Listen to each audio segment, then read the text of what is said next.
Everyone, welcome back to my channel. My name is Perseverance Marimini, also known as Madam Speaker. If you're joining in for the first time, you are welcome. And if you're returning, thank you so much for the love and support that you guys are showing me, guys. It's been a long day, so it's time for some story time. Today is my last day. It's my last night at what used to be my house, which is now going to belong to somebody else. And tomorrow I'm moving into a new place, which is now a place which is for rental. It's a big downgrade, which for me I do not take for granted. I appreciate it so much because chances of me having to become a homeless person with my kids were very high, because since my name is really badly affected by the debt that I accumulated in my marriage, I was unable to, secure a place to stay because these days people who offer rental places, they actually have to check your name by the ITC to see if you're owing, if you have a good credit record. And in my case, I am not a good payer at all because of what I'm coming out of. Okay, so for me to be able to secure a place to stay, it is a blessing and that I do not take for granted. So as I was sitting down with a file, or rather a whole lot of files that I was just going through documents just to make sure that I don't throw away anything which is valuable, when we move into the new house, so that I don't take everything, because I have a lot of things which some belong to my ex, some to all the people who used to visit our house, so I have to get rid of all these things because I don't even have space where we're going, because like even some of my furniture won't even fit in there. I have to store it away. So I just have to make sure that whatever that I'm taking with me is what I will need, immediately. So I was so emotional because it really felt like um, I'm about to take off. I'm a rocket that's about to take off, and there's this load that I've been trying to force to take with me, but life somehow managed to force me to actually drop the load and take off without it. It's not an easy thing. As I was going through the files and I'm seeing all the things that I had to put myself through, just so that I can have a stable home, things that I had to compromise, because if there's one thing that I knew how to do more than anything is to compromise for my family. So as I was going through the files and I realized that, what, I never really lived, you know, I never really lived because I was just here to support. I was just here to carry the burden. I was just a tool in this whole marriage. So that is what has been getting to me. Um, me realizing that I'm actually alive now and I'm living for just me, and I don't have to compromise anymore. I don't have to sacrifice anymore. I just have to do what makes me happy. I know that it comes across as, well, you should have done that all along, but had I known better, I would have. This is why I always say that my content is nothing new. It's nothing which is like never happened under the sun, because the things I speak about on a daily basis are things which have happened. But the difference between me and everybody else out there who has faced the things that I went through is that I chose to speak about it, because every time when I see or look back at everything that I went through, I ask myself, how come this type of information was never available out there? Then I realized that nobody was ever willing to actually stand and say, listen, this is the type of information that I'm going to put out there, so that whoever that wants to do or go down the same route that I went down, they should understand that this type of information is readily available, so they can use it. I've made a choice that I'm going to be the change that I have always wished was there. I wish the information that I'm sharing now was available before I got married. I don't think it was going to make me stop, or stop me from getting married. But I think the fact that I would have known of such, it would have made a difference. So I've taken it upon myself that I'm going to be the change that I want to see, instead of expecting somebody else to bring the change that I would like to see. It's been a long road. It's been a tough journey. it's been a very painful one, and right now, more than anything, I'm just thankful to God that I lived to tell the tale. I can't shake off the feeling that so many women out there died, of stress, of depression, of pain, because of the very same things that I went through. But I believe that the fact that I was able to speak about it, the fact that I was not ready to give up on myself or allow the situation to bring me down or destroy me, the fact that I never allowed shame to overshadow me. For some reason, I feel like that is the reason why I'm still here. That is the reason why I'm still alive and kicking, and I will never get tired of spreading the gospel that I'm spreading now. As I'm spending my last night in what used to be my house, I anticipated that it was going to be a lot of tears for me, tears of pain of losing the house. But because I've already done a story time on that and I've already made peace with that, actually, the story time of me losing my house is pinned on top of every social media platform, so that it should be like me rubbing salt to my wound so that it heals, because it's painful, but it heals.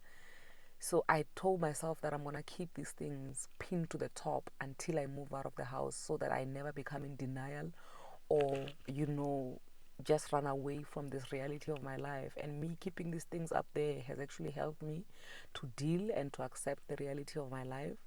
And as I'm sitting here spending the last day, the only thing that makes me emotional about this day is, Lord, you have carried me this far. Lord, you have carried me this far. Even if my prayer has been different to your will, because my prayer was that, Lord, make my marriage work, make it right. But your will was not that, because here I am now. I feel like I'm fulfilling my purpose more than I've ever done that before. And it's not ideal to a lot of people, but it makes sense and it feels right to me. And it feels like I am really doing the Lord's work right now more than I've ever done the Lord's work before. And that is okay, because a lot of people seek validation from other people, and we've all been given this free will by God, and there's nobody who's because people like to think that there are other people who are at an upper rank, at a higher rank. People like to take other human beings like your pastors, and they want to make them the middleman between them and God, and they want to seek validation from such people. Excuse me.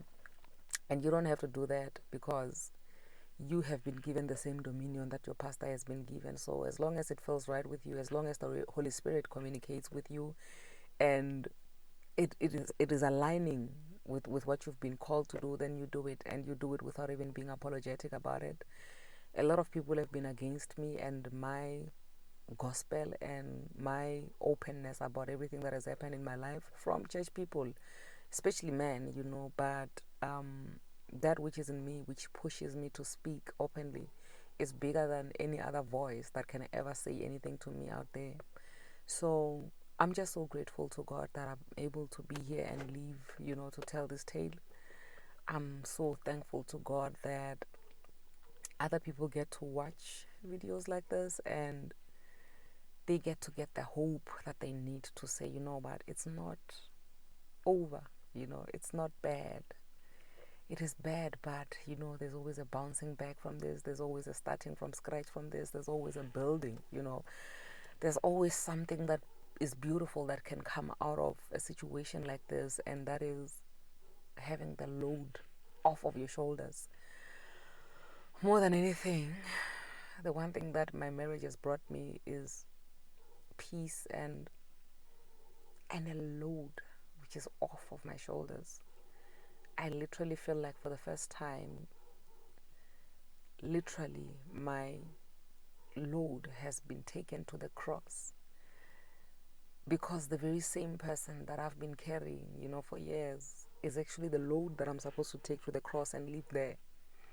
Doesn't make sense to a lot of people. It doesn't have to make sense to them, because it makes sense to me. I was saying the other day that praying the prayer that, let your will be done, is a very dangerous prayer, because sometimes the will of God is not in line with what you're anticipating, and when that wheel now starts to unfold, it can be very painful for you, it can be very deadly for you. So before you pray the prayer of let your will be done, you have to be sure that you know what you're saying and you mean what you're saying, because whatever that comes your way, every bomb that's going to come your way, it has to find you standing on solid ground, because it can be the death of you. It can finish you off. It's been a long road. It's been a very long road, but I look forward to it. I look forward to it. I somehow feel like the journey that I took trying to build, trying to, as I was going through files and I'm seeing payment arrangements that I've been making, with credit providers of my ex, just so that we can settle some of his debt, so that we can buy this very house that we're now selling. I realized how much I've been a compromising machine. Like, literally, I entered my marriage as a compromise machine. All I ever did from the very beginning was compromise until the end of it. And I was telling my cousin that the way that I've been through so much, I don't even want an apology, because it won't even make a difference. A lot of people like saying that, when somebody treats you bad, eventually, they're gonna regret, and then they wanna come back to you and crawl and just apologize. I don't want any of that. I don't desire any of that.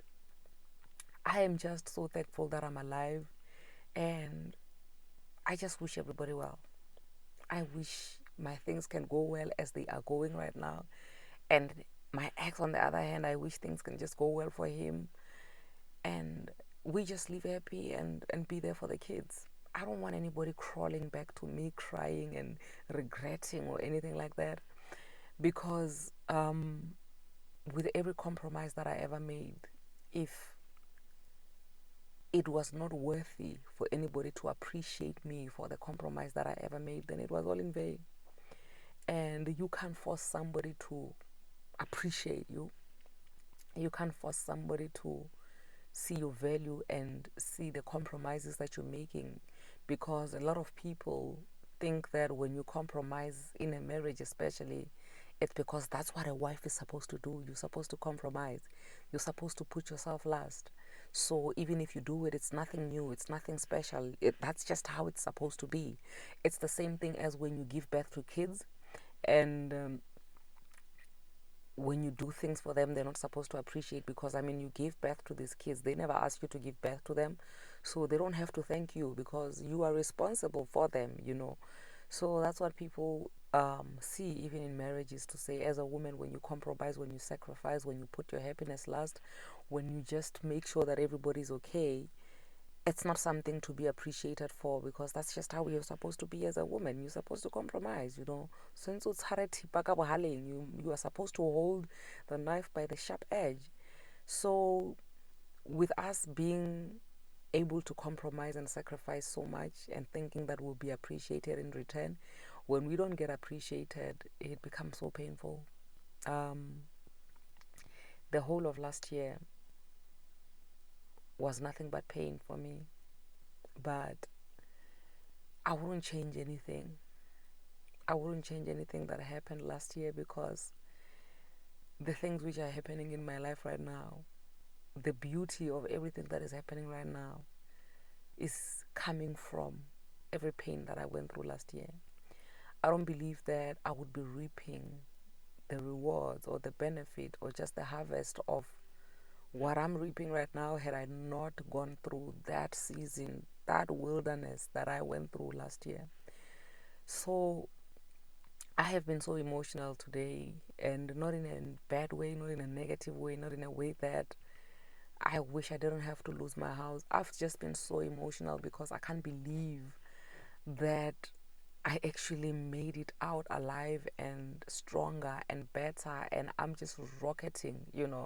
I'm just shooting sky high. It's unbelievable, because in a lot of instances when people give such motivation to say, don't worry, after a dark cloud, there's a silver lining, you know. It becomes super, super dark before it becomes, you know, dawn. So don't worry. After all of this that you're going through, you're going to rejoice. It sounds so unrealistic. It sounds like it's a cliche, you know. It sounds like it's just recited. It has been said too many times, you know. It doesn't sound believable until it actually happens to you, you know. So even when it's happening to me right now, with every blessing that I'm receiving in my life right now, whether people think I deserve them or not, but with every blessing that I'm receiving, with every good thing, you know, every fruit that I'm reaping, you know, I just cannot believe it. Not because I don't believe that God is capable of doing that in my life, but simply because I can't believe that the things which are said or spoken about on a daily basis to say, you know, after every suffering, there will be great reward. I can't believe that it actually happens that way for real. I thought it was just something to say to motivate us. I cannot believe this, you know. So I'm just so thankful. I'm just so thankful that I live to tell this tale. And I'm just so excited to start my life afresh. And I already, today we went to that place where I'm moving into, you know, as small as it is. Because like I said, I have to pack away some of my stuff because I have way too many things compared to, you know, the place where I'm going now. My things are not going to fit in there. So it's such a small place. But when I look at it, when I enter there, the peace, my gosh, the peace that I get when I get to that place, it's out of this world. It's out of this world because there is no attachment to anyone. I don't feel like I need to do any compromising for anyone, any sacrifices for anyone. When I enter that place, it speaks to me in a very peaceful manner. It speaks to me to say that you are now safe, you are now happy, you are now rested. You do not have to be, you know, all, you can relax now. That's what that place says to me when I enter there. It says you are doing your thing now. You know, you don't have to seek validation from anyone. You don't have to compromise for anyone. You don't have to feel pain for people who don't appreciate you anymore. You just have to do your thing. Do whatever that you want. Do what makes you happy. You are safe. You're at peace. That's what that place says to me when I get there. And to think that I almost deprived myself of that when I wanted to fight for my house. To think that I never would have experienced that, because even after the divorce, staying in this house for me never really felt like, it never really felt like it's my home, it's my place, it's my safe space, because this is a place that I shared with so many people, including my ex-in-laws and my ex and his family. So it never really felt like it belonged to me, you know, even if I was the one who was doing the payments. But when I moved into a place, and the funny part is that where I'm moving into now, I'm renting, but I feel so safe. I feel so content. I feel like I feel more at home there than I do in my own house, you know. So this last night, the very last night that I'm spending in this house, this is the last few days of me being a homeowner, going back to renting. This is my version of rock bottom, and I'm owning up to it. And I always say in my videos that, you know, your rock bottom is somebody else's ceiling, and that should be enough for you to just appreciate that which is in your hands. I know that where I am right now, which is what I call rock bottom, is a place where some people wish they could get here someday. So that is enough motivation for me to just be appreciative of what is in front of me. And I know that from here, there's absolutely nothing that can stop me. I cannot wait. I cannot wait to create new memories in my new home with my kids, where I don't have to, you know, be triggered from time to time when I look at the four walls in this house. And don't get me wrong, I love this house. I love this home. It was a beautiful home. We have beautiful memories, but I look forward to creating new memories for my kids. I look forward to just being happy. I look forward to it. So, yeah, that's the story of my life. Day before leaving my home for good, to just spread my wings and fly, to just shoot sky high as a rocket. I look forward to it. Thank you so much for joining in, guys. I love you and I appreciate you so much.